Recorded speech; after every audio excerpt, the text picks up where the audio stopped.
If you're coming up to Ladakh, you want to visit Ladakh, you want to see the Himalayas, there's one of two ways to do it.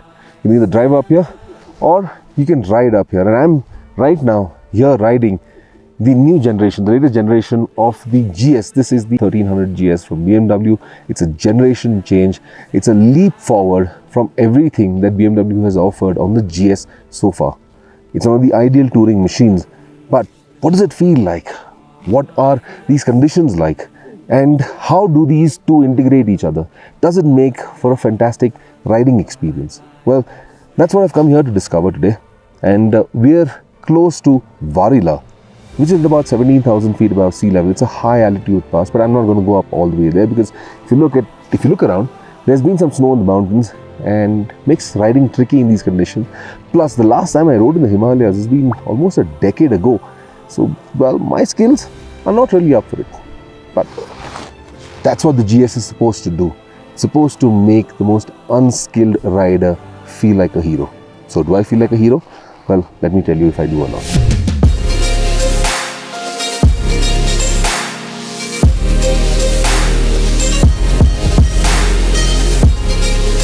So when I say it's a leap forward from everything else that BMW has offered on the GS, what exactly do I mean? Well, there are several engineering changes on this motorcycle that will place it well above everything else that is there in the market.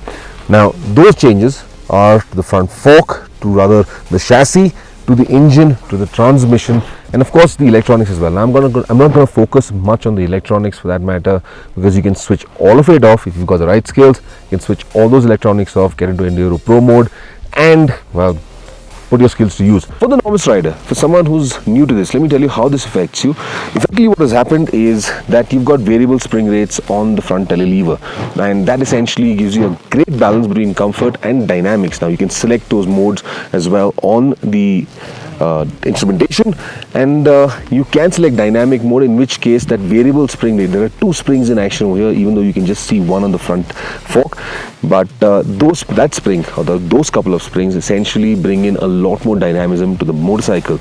It's nicely planted, feels very confident. That's the first part about riding a motorcycle that's this large, because if you look at it, it doesn't look as big as the GS 1250 does. It's a lot sleeker looking. The fairing, everything's covered, and makes it much more, or rather less intimidating, I'd say, than what the GS 1250 used to be like.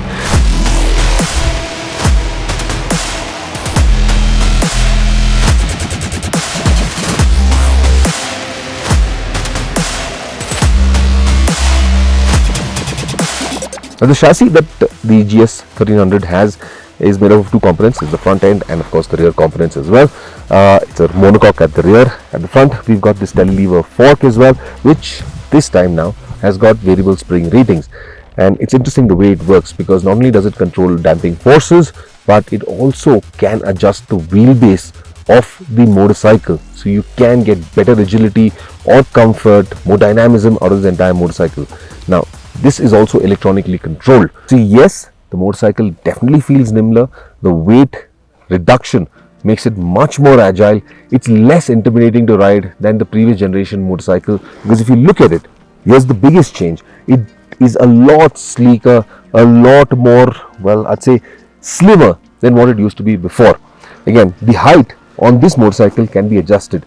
Now, there are variants for that, the height adjustable. It's also got adaptive damping, or rather adaptive suspension systems, and which can raise or lower the height of the motorcycle, but that's only available in the higher variants, not the variant that I'm riding right now, which is the entry level variant. But nonetheless, with that feature, I'd say it makes riding a lot more easier, especially for people whose both feet, well, they don't touch the ground. well, that's when you can lower the motorcycle considerably. So, what do I think of the motorcycle overall? What do I think about the R1300 GS? Well, I'll say this much for the motorcycle. It's a lot less intimidating than the GS 1250. It feels a lot more confident. I've been able to ride this a lot easier, push it through corners a lot harder. It has the stability, it has the precision, it has the dynamism that you'd want in a motorcycle of this order. At no point during this ride did I feel this was a 1300cc motorcycle. That's how light it feels, that's how nimble and agile it feels, which means you get a lot more confidence while riding this. And it does not matter what the conditions are, whether you're riding up here in the Himalayas or you're riding down in the plains, the GS 1300 is now the most complete ADV touring motorcycle you could buy in the market.